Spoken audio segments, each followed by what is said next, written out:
Здравейте! Днес новото си ревю за вас ще ви покажа един от емблематичните телефони на Ericsson.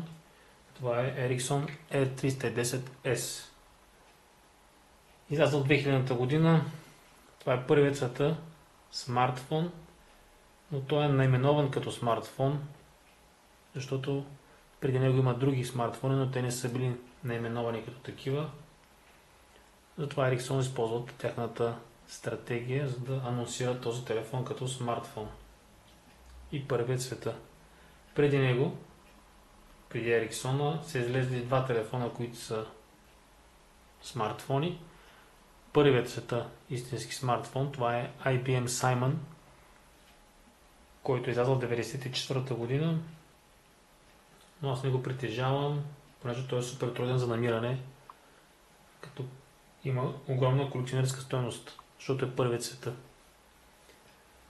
След него 1998 година вече от марките, които познавате, първият смартфон, това е Nokia 9000. Комуникатор, доста обемист, както виждате.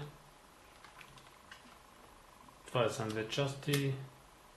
Вътре е голям дисплей, който се използва за като PDA е вътрешната част, а външната е телефона, стандартен телефон, а вътре имате PDA X3. Пълна клавиатура, бутони, които са за бърз достъп, навигационни бутони тук на дисплея, още. Но това в други ревю ще ви го покажа по-подробно този модел. Nokia не го анонсират като смартфон, не знаем защо. Може би още по това време тази дума не е била известна, докато Ericsson се възползват от тази нова дума и наименуват техния телефон като смартфон. Доста по-малък от Nokia 9000, ще са поставени бата заедно или неколко по-малък от другия и доста по-тънък. Но се върне към Ericsson, той е с размери 130 мм височина, широчина 50 и дебелина 26 мм, като притежава 3,5 инча дисплей, който в момента виждате малка част от него, но той се крие под клавиатурата. Ето по този начин виждате дисплея колко е голям. С подсветка е дисплея. Както казах, 3,5 инча, неговата резолюция е 120 на 360 пиксела. Телефонът има памет на 99 номера, 2 МБ RAM и 1,2 МБ и за използване за съхранение на бележки и всеки други екстри. Какво е характерно за този телефон? Вие видяхте най-характерното, това е, че като се отвори клавиатурата, вътре става PDA, това, което имаше 9000, но доста по-обемист. Вярно, екрана е по-голям, но тежи много повече. Това е само 164 грама. Как изглежда телефона? Ето, виждате го на камерата. Пълна клавиатура нормална. Стандартното ериксонско меню с стрелките, iPhone, SMS, календар и това, кой ви е звънял, пропуснати и приети обаждания. Това е менюто на телефона. Обръщайки го и отваряйки клавиатурата, вече става компютър. Пластмасов панел, голяма батерия на гърба. Ще ви покажа след малко. Тук има бутон за гласов набор, гласови бележки, до него е инфраред порта и от тази страна за усилване на намаляне, като отново тук усилва и намаля звука. Външна антена. Батерията, стандартна литиум-ионна батерия, тя е 950 мАч, оригинална на Ericsson. Телефона, виждате стикера отдолу под батерията, произведен в Швеция, имей номера. Стандартна SIM карта работи. На батерията виждате тук един слот, на него се държи писалката, с която работите по екрана, който е тъчскрин. Много хитро измислено от Ericsson да се помещава писалката в батерията. Сега ще го запаля отново.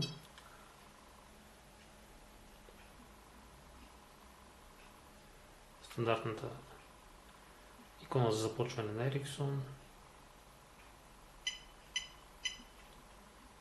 Отново да обърна внимание, батерията е долу вдясно, друг път на телефоните е горе вдясно, тук е долу вдясно и обхвата е долу вляво. Оператора, дата, час. Това е изписва на малкия екран. Е така по-близо да го наблюда, за да видите. Сега ще го обърна настрани. Хващайки го с лявата ръка, много удобно, с дясната, тук където е антената. Точно тук се намира писалката, лесно се издърпва, тя е много лека пластмасова и удобно измислено за бързо изваждане и боравене с телефона. Както виждате, стартира с по-близко, стартира с първия етап, който е за телефона. Тук отново имате клавиатурата за набиране, като тук по този начин, набирайки телефона, ето виждате как изглежда. Имате бутон за триене, ако сгрешите, и слушалка за набиране и затваряне. Тук отстрани има три бутона, които са тъч. В единия има допълнителни менюта, в другия също, а третият е за излизане с стрелката нагоре. Втори етап, тук са вече контактите. Сега ще видите на един контакт колко неща могат да се запишат. Първо име, последно име, работа, мобилен телефон, домашен, къде работи човек, къде живее, имейл, веб адрес, ако има някакъв, каква е позицията в компанията, която заема. Доста богат набор от екстри за името, което може да се набере за времето си. Другите телефони могат да запаметяват само номер, името и най-много още един номер. Изключайно Nokia 9000, което има повече екстри. Съпоставено с R380 са еднакви. Отново бутона за излизане. Трети етап тук са SMS-и, имейли, ако имате. Има таб за търсене на определен SMS, имейл. Тук е вече календара, месец, седмица, ден. Бутон за бележки за какво трябва да свършите. Тук е браузъра. И последният етап, това са екстрите. Телефонът поддържа Notepad. Като екстра имате часовник, калкулатор, игри и накрая са системите настройки. Ето часовниката виждате. Тук може да си изберете и зона. Интересното в Notepad и телефона, това е, че поддържа разпознаване на писмен текст. Сега ще ви демонстрирам. Ще създадем една нова бележка. Виждате, екрана е разделен на разделен на три части. Първата част, тук отгоре пише ABC малки, ABC големи и накрая 1, 2, 3. Това са зони, на които ако пишете, ще получите това, което пише над писаното, което ще рече ABC малко. Тук пише малки букви, ето примерно А. Изписва А. Малко. Тук ако се напише А, ще напише, ще излезе А голямо и накрая са цифрите. Сензитивността на дисплея е доста добра. Разпознава много добре текста, който пишете. Ще пробвам да демонстрирам. L. Трябва да се потренира малко. Сега да напиша Hello. Ето, примерно тук с малките. Ето, изписа голяма буква. Как се трие? Много интересно, с задраскване. Изтривате последната буква написана Много хитро, измислено от Ericsson. Имате възможност тук да пишете и с QWERTY клавиатура. Ето по този начин. И за пълна QWERTY клавиатура виртуална, като отново може да набирате текста.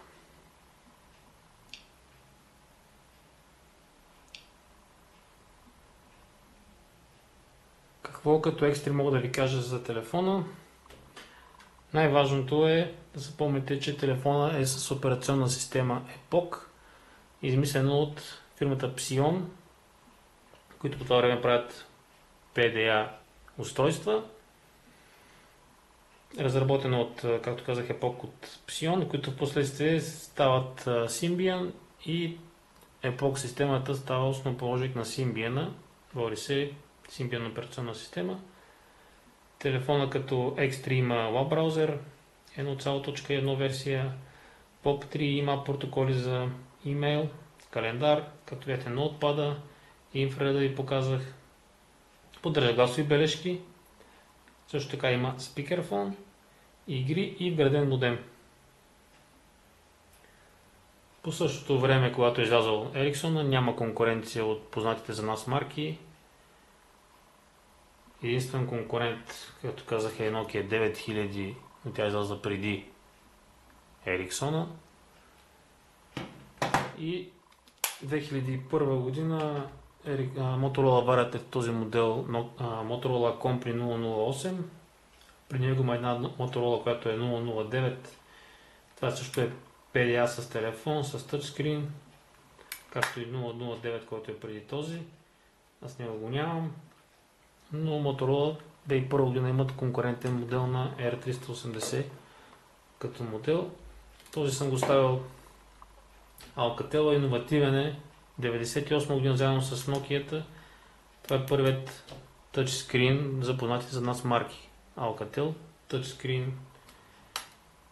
Дизайнът много прилича на IBM Simon. Той изглежда долу-горе по този начин. Както казах, той е първият смартфон в света с тъчскрин, голям екран, но много труден, много рядък за намиране IBM Simon. Това е, ако желаете нещо да коментирате под клиповете, които правя, коментирайте, с радост ще отговоря на всеки.